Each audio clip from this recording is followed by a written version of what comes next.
한화 에어로스페이스 2023년도 1분기 실적을 스로프트 회계로 분석하고 연말까지 매출액을 예측한 내용을 소개하도록 하겠습니다. 매출은 243.4%나 크게 증가했고요. 영업이익 683.2%가 증가했습니다. 그리고 가공비 배부 재고자산 회전율이 1회전으로 이 분기에 1회전으로 나타났습니다. 구독, 좋아요는 제게 큰 힘이 되겠고요. 또 필요하시면 1.5배속을 보시기 바랍니다. 분석 내용을 말씀드리기 전에 그 하나그룹의 방산 부분은 하나 에어로스페이스로 통합됐다 하는 뉴스들은 이미 나왔고요. 주속 내용에서 종속 및 관계회사 명을 보면은 주로 그 새로 그 합병이 된 데가 하나 시스템, 이게 군사장비 제조 및 판매, 또 소프트웨어 개발 및 컨설팅을 한다고 되어 있고, 하나비전이 옛날 구 하나테크 윈이었는데 CCTV 등 제조 판매업을 하게 되어 있습니다. 감시장치 뭐 이런 것들이죠. 그리고 뭐 중국에도 그 자회사가 하나 있네요. 근데 제일 큰 회사는 이제 하나 시스템이겠죠. 이게 이제 그 자주포 이런 거 만드는 장부상 금액만 하더라도 뭐 1조 원이나 이렇게 되는 거고, 그 다음에 이제 하나 방산 주식회사라는 데는 이제 그 총포탄 뭐, 예, 한화 그 모기업이 아직까지 화약은 직접 하는 거로 되어 있는 거로 그렇게 이해가 됩니다. 뭐 이 그 자회사들이 뭐 미국, 영국, 그 베트남 뭐 이런데 그 돼 있고요. 그 다음에 그 시트랙 아이라는 데는 그 위성 시스템 하는 데인데, 요거는 이제 그 지분율이 20% 정도 있지만 실질적인 보통 50% 이상이 그 종속회사로 하는데 실질적인 지배력이 있다 이렇게 보는 모양입니다. 시트랙 아이가 여기도 아마 주가가 상당히 잘 나가는 기업으로 알고 있습니다. 자, 원가 회계로서요, 그 매출이 8,379억 원으로서 243.4% 증가했고요. 이거는 뭐 매출이 신장됐다기보다도 합병에 의한 효과로 보여집니다. 그리고 그 가공비 배부 재고 자산이 14.8% 증가했어요. 크게 많이 증가를 안 했죠. 그 다음에 매출 원가가 적게 증가했으니까 매출이익이 무려 4,210%나 증가한 것으로 산출이 됩니다. 이런 거를 이제 회계 쪽에서 쓰는 용어들은 뭐 합병에 의한 그 전에는 그 합병이 안 됐기 때문에 기저 효과다 뭐 이런 식으로 얘기를 하더라고요. 판매관리비, 연구개발비가 436.9% 증가했고, 어쨌든 전년도 그 107억 원 적자였는데 1381억 원 흑자가 나가지고 무려 1384%나 전환 이익이 발생이 됐습니다. 이것이 원가회계 결산 내용이고요. 스로프트 회계로는 매출에 비례하는 매출 재료비가 199% 거의 200%가 증가를 했습니다. 그렇지만은 이 매출이 더 크게 증가했기 때문에 요 상황을 어떻게 해석해야 되냐 그러면, 만약 원재료 가격이 상승했다면 수주 판매 가격이 크게 인상되었다고 그렇게 추론을 해볼 수 있겠습니다. 스루풋이 300% 증가했고요. 그 다음에 스루풋 윤류는 7.3% 상승했습니다. 운영비용이 151.5% 증가해가지고 TOE 생산성 크게 상승을 했고, 스루풋 영업이익은 1111억 원으로서 원가회계 영업이익보다는 270억 원이 적은 수치입니다. 그래서 이것은 그 가공비 배부 재고자산이 증가했기 때문입니다. 재고자산 내역을 보면은 가공비 배부 재고자산이 817억 원 증가한 것이 원가회계 영업이익보다도 영업이익이 적게 나오는 원인이 되겠습니다. 이 그 증가액에서 가공비율을 곱한 게 차이액이 되겠습니다. 그리고 회사는 별도로 밑에다가 비용으로 인식한 재고자산이라는 표현을 하는데, 이 금액에서 재고자산 평가손실액을 빼버리면은 요게 이제 그 6,140억 원이 나오는데요. 요것이 매출 원가가 되겠습니다. 그 재고자산 명세에다가 매출 원가를 기재하는 기업들이 종종 있는데, 결국 이 비용으로 인식한 재고자산이라는 것은 여기에도 그 가공비가 다 들어가는 거거든요. 그렇기 때문에 또 그 이 재고의 그 가감이 일어난 결과를 비용으로 그거를 인식한 재고자산이라고 이렇게 표현을 하네요. 그래서 이런 거를 이렇게 봤을 때 이게 이제 평가 손실액이 이 금액이 작습니다만은 어쨌든 평가 손실은 금액을 줄이기 때문에 재고의 감소는 이게 증가입니다. 원가 회계는. 그래서 이런 평가 손실 작업 가지고도 장난질을 하는 기업은 있다. 이 하나 에어로스페이스는 아니지만은 과도하게 그 평가 손실을 많이 잡았다든가, 그리고 이제 또 어떤 경우에는 환입을 왕창 다시 잡는 경우도 있거든요. 그러니까 매년 이익 조정을 그렇게 하는 기업들이 간혹 눈에 띕니다. 이런 것도 광의적으로 보면은 다 분식회계라고 볼 수가 있겠어요. 비용의 성격적 분류 내용에서 ABC로 회사는 표현을 했습니다. 근데 요게 이제 상품의 매입이라고 돼 있으면은 요 A에 상품도 사실 들어갑니다. 어쨌든 총 그 영업 비용을 1번과 2번으로 디커플링 해서 분석을 하면은 MC 매출원가 재료비는 197.3%가 증가했고요. 그 다음에 운영 비용은 그 151.5%가 증가했습니다. 이 그 운영 비용에서 판매 관리비, 여기에는 이제 연구 개발비가 다 포함된 금액이죠. 이것을 빼면은 공장 가공비가 되겠습니다. 2,300억 원대가 나오는데 이게 109.9%가 증가했고요. 가공 비율로는 9.4%가 하락했습니다. 그러면은 재료비가 9.4% 상승했는데, 이것으로 봐서라면은 원재료 가격이 상승했다. 이렇게 볼 수 있겠어요. 그러나 그 손익계산서의 그 추론은 이 원재료 가격이 내려간 거로도 인식이 좀 되긴 하거든요. 그래서 이런 모순 같은 경우를 어떻게 해소해야 되는데, 그래서 원재료 가격이 상승을 했다면 원재료라는 게 이제 뭐 이런 원재료 사용액 뭐 이런 거겠죠. 판매 가격이 더 높게 인상되었다고 볼 수 있다. 이렇게 이제 이 모순을 해소하는 어떤 합리적인 추론을 해낼 수 있어야 됩니다. 그래서 이 원재료 가격 상승 2차 추론은 1차 추론과 이 모순이 되는 거죠. 1차 추론은 사실상은 원재료 가격이 내려간 것 같다. 199%뿐이 증가를 안 했고, 매출은 243점 몇 프로인가 증가했으니까 그것도 원재료 가격은 내려간 거 아니냐, 판매 가격이 그대로라면은 이렇게 1차적으로 볼 수 있는데, 원재료 가격이 상승했다면 판매 가격은 더 인상이 된 거다. 이렇게 이제 합리화해서 말을 할 수 있겠다. 이런 말씀이 되겠습니다. 재고자산 매출원가 회계투명성 검증 3단계로서 PQ 총 제조 비용의 갭이 있습니다. 그리고 그것은 PQ 생산 재료비의 갭과 동일하고요. 그것은 이 재고자산의 변동 범위 차이이기도 합니다. 그런데 이 2023년도 1분기에는 이 103억 원이 차이가 나는데, 원래 일본 WCAI가 비성분해 와서는 이게 마이너스로 표현돼야 되거든요.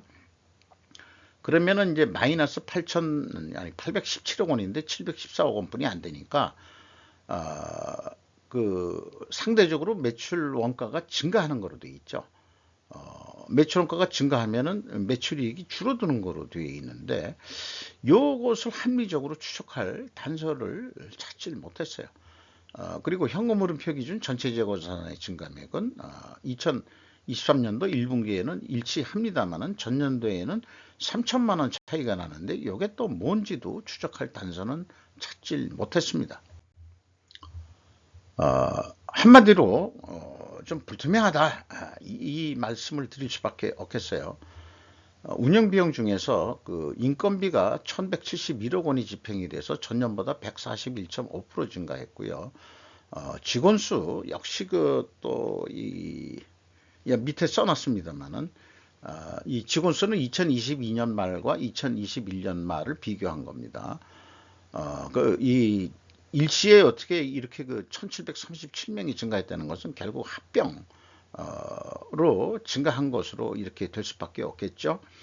임금 인상, 평균 임금이 1억 2,600만 원 선으로 산출이 되고 연간 예상이 되고, 임금 인상이 27.8%나 인상이 된 거로 됩니다. 인당 평균 매출액 크게 증가했고요. 외주 영역비 153.5% 증가했고, 운송 보관비 511.5%나 크게 증가했습니다. 자, 그래서 이런 이 주석 내용 중에서 기업 규제 완화한다고 나온 것 중에 하나가 분기보고서에 여러 주석사항들을 생략하게 만들었어요. 금융감독원에서. 분기말 직원수가 그것 중 하나인데, 수요자 측면은 전혀 고려하지 않은 금감원 책상 머리들의 어떤 책상 아니겠느냐. 그런데 어떤 기업들은 그런 거 없이 하던 대로 그냥 해주는 데가 많아요. 분기보고서에서도 분기말 직원수 카운트해서 공시해주고 생략 안 하는 그런 기업들도 많이 있습니다. 그런 기업들이 감사하죠. 정확한 분석을 위해서 그렇습니다. 경영평가 지표로서 재고 회전율이 0.97 회전, 거표지에는 1회전이라고 얘기를 했습니다만은 적은 그 차이지만은 상승은 했어요. 그리고 스루픈율도 상승을 크게 했습니다. 이렇게 그 동일 방향이면 투명회계 가정을 세우는데, 투명회계 가정도 입증을 해야 되는데 원재료 및 상품 매입 가격 하락과 조금이라도 하락을 했어야 상승률이 됐다고 보고, 수주 판매 가격 인상으로 입증을 해야 될 것입니다. 나머지 지표들은 참고해 주시고요.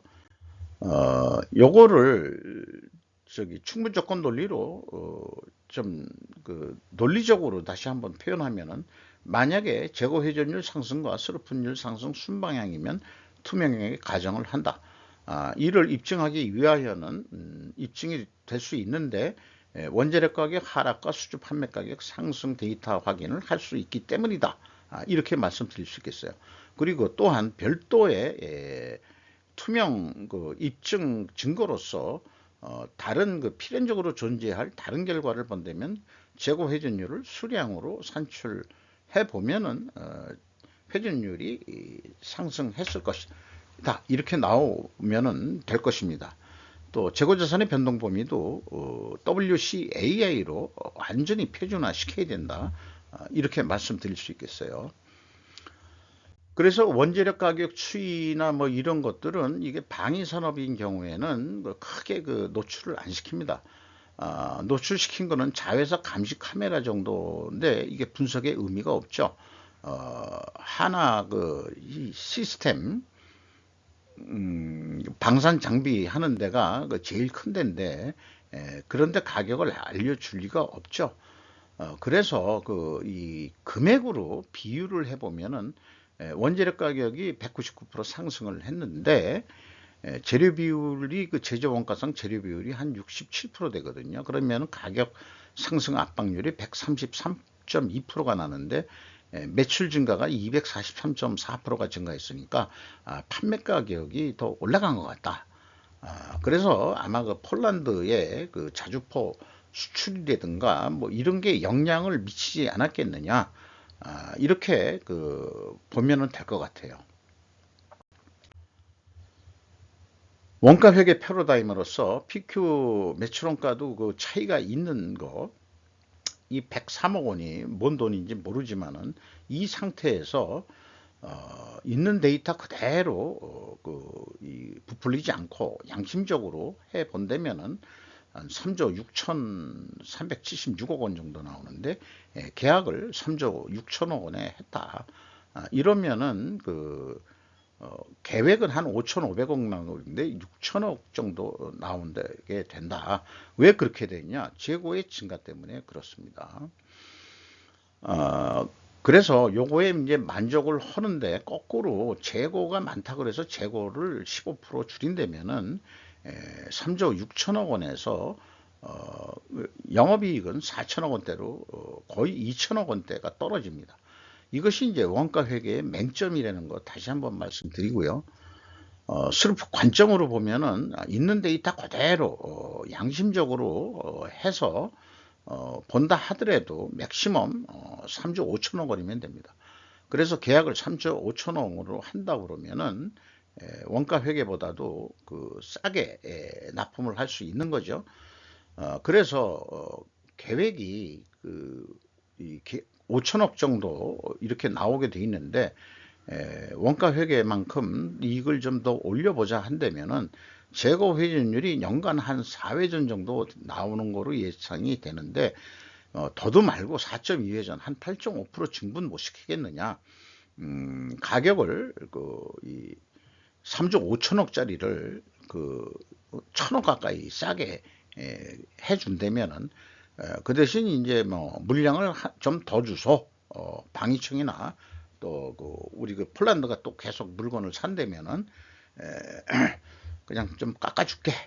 이렇게 해가지고 한다 그래도 재고 회전율을 결국 올린다는 얘기죠. 그러면은 한 6,600억 정도 남을 수 있겠다. 이렇게 봅니다. 그래서 이런 상황이 나오는데 이런 상황을 예측을 하면서도 이런 차이가 나오는 거에 대해서 저도 뭐 곰곰이 이제 이 생각을 하다가 제가 뭐 그렇게 이 논리력이 그렇게 뛰어난 사람은 아닙니다.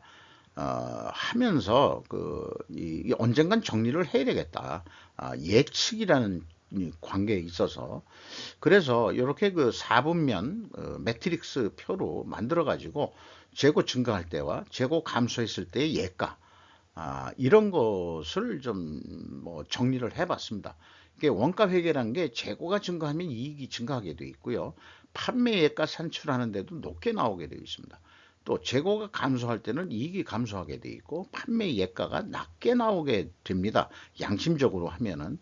근데 슬프 회계는 원가 회계 영업이익보다 이익이 감소합니다. 재고가 증가했을 때는 안 팔린다는 얘기죠. 상대 재고 이거 그리고 판매가가 또 낮게 나오게 됩니다. 그래서 인플레이션 저는 완화 효과가 있다. 이렇게 이제 주장을 하고 싶죠. 하게 됩니다. 그리고 재고 감소는 스루프 쪽에서는 재고 감소라고 얘기를 하고 싶지가 않아요. 재고 회전율 상승을 시키는 거다. 왜냐 그러면은 금액상 재고는 증가할 수 있거든요. 회전율은 올라가도. 그래서 재고 회전율 상승이 이익의 증가다. 저는 그렇게 이제 재고가 감소할 때도 이렇게 이제 슬프 관점에서는 이런 관점으로 보게 됩니다. 이게 판매가를 원가 회계보다 높게 나오게 만들어 줍니다. 이것은. 그래서 이런 개념을 아는 구매자라 그러면은 양심적으로 슬프 관점에서 견적서를 낸다 그러면은 이것을 인정해주는 그런 그 분위기 이런 게 있어야 된다고 봅니다. 이 원가 회계로 협상을 하다 보면은 이 신뢰도가 좀 떨어질 것 같아요.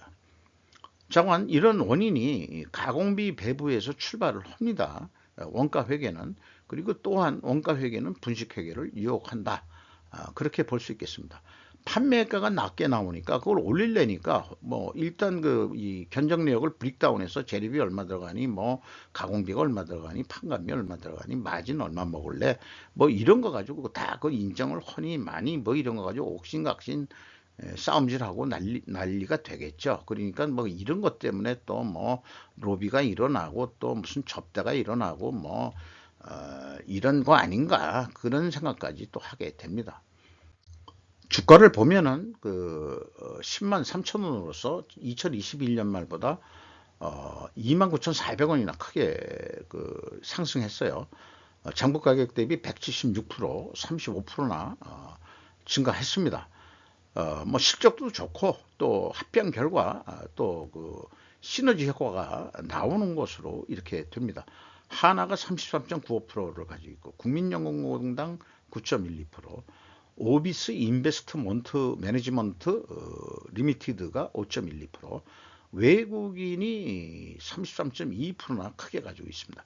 눈에 띄는 것은 JP모건, UBS가 이게 스위스 무슨 대형 금융 투자 기관이라고 그렇게 알고 있습니다. 이상 하나 에어로스페이스를 마치도록 하겠습니다.